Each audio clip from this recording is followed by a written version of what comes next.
So this is my story about playing a little game called Immortality. So spoilers ahead, warning, etc. A game that I'm still not sure I'd recommend, despite the fact that I couldn't stop playing it. It started with a late night Steam crawl for FMV games I could play on stream. Just in case you don't know, FMV stands for full motion video, a term I have to look up every single time, despite having played lots of them. But in short, there are real actors, lots of dialogue, and usually a lot of choices. So I stumbled upon Immortality, made by the creator of Her Story, huge production values, a BAFTA mention in his newsfeed. Excellent, all good. I saw it was on sale for a couple of pounds too, which, as we all know, basically makes it free. So I chucked it into my not at all concerningly large Steam library and forgot about it. So when I finally booted it up, I was in a mood for something chill. I figured an FMV would be a nice game for tonight's stream.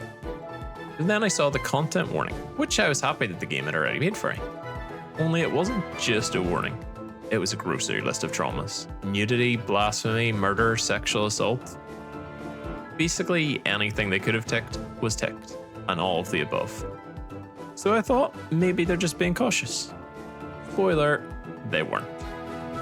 First off, the mechanics. They're totally unnecessarily awkward. I was using a mouse and keyboard, but the game seemed to hate that, but I don't know what it prefers. It took me several hours to realize that the I and O buttons were for in and out, like a professional video editor. Maybe it told me, I don't remember doing it.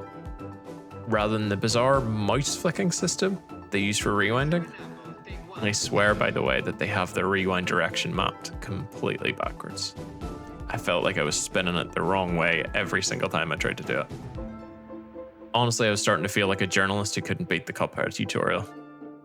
I just wanted to watch the movie. The movie was fighting back. So, what was the actual story? Good luck if you know. Unless you're some sort of narrative savant, you'll be clicking through clips in a completely chaotic order.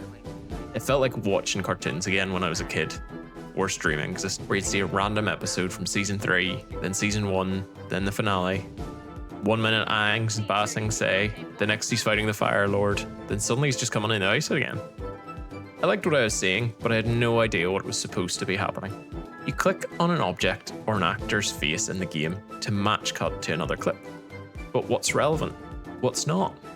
I ended up clicking everything about there like a madman, hoping for a strategy that never really arrived. So this is where I talk about the game being a bit knowing. At times, it feels like Immortality is smelling its own farts a wee bit. It is so deeply invested in being art with a capital A that it occasionally forgets to be a game. It's like a bit like an Oscar bait movie that everybody's in hoping to get their big prize, but nobody's really enjoying the actual movie part of it. It's pretentious. It's for art's sake in a way that feels like a film student trying to explain a dream to you. They love it. I'm not so sure. But I ended up stumbling into the hidden layer of the game anyway.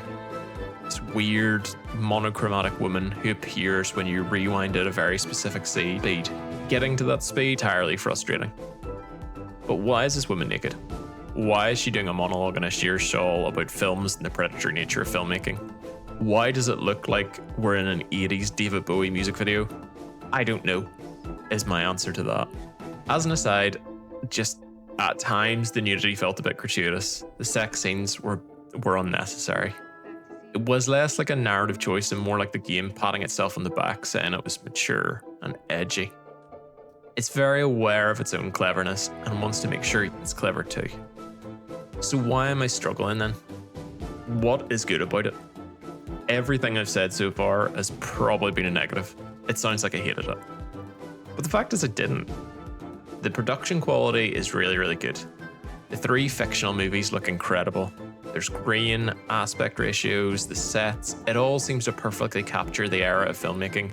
And I wouldn't be surprised to find myself watching any of these late night on BBC Two when I was a kid, stumbling upon it by accident. But I found myself invested in the actors, even if I couldn't explain the plot. I eventually, 2 streams in, probably about 10 hours of gameplay, finished, in quotation marks, the game. My clips disappeared. The lady told me she was part of me now. I was still feeling pretty confused. So I turned to a certain large language model I like to call the big one Bitey, to help me process what had just happened. I felt like I was approaching a trauma counsellor, unsure of what had just happened to me, but knowing that something had happened. After several rounds of going back and forth questioning, here is the briefest I can put it, and honestly, this is literally the briefest I could put it in. I could talk for upwards of 10 hours about this game, I think, and still not entirely capture it. So the beings in the games, the ones we come across in these match cut clips who replace the actual actors, they're energy vampires, demons, possessors, but they're all trying to find immortality in media. The guy out of the two of them likes the biblical symbols, timeless art, being in the Garden of Eden, Christ on a cross, ideas like that. The lady, however, the one that we interact with the most, fell in love with Hollywood, with humanity, its excess, trying to possess actors to live forever in the zeitgeist, the modern hip thing. Did I just say hip? I shouldn't say hip. It's a story about the cost of fame and the parasitic nature of art, about trying to be immortal and feeling to do so. Or maybe, depending on how you interpret the game's ending, succeeding.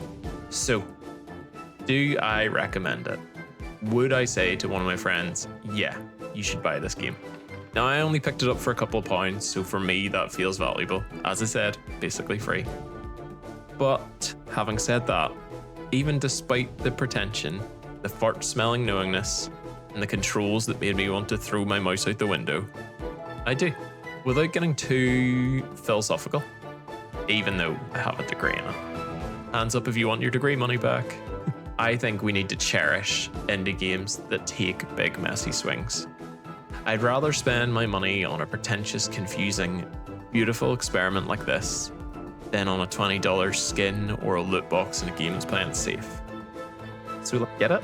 I guess is my ending. But don't say you weren't warned. If you made it this far, thanks for watching.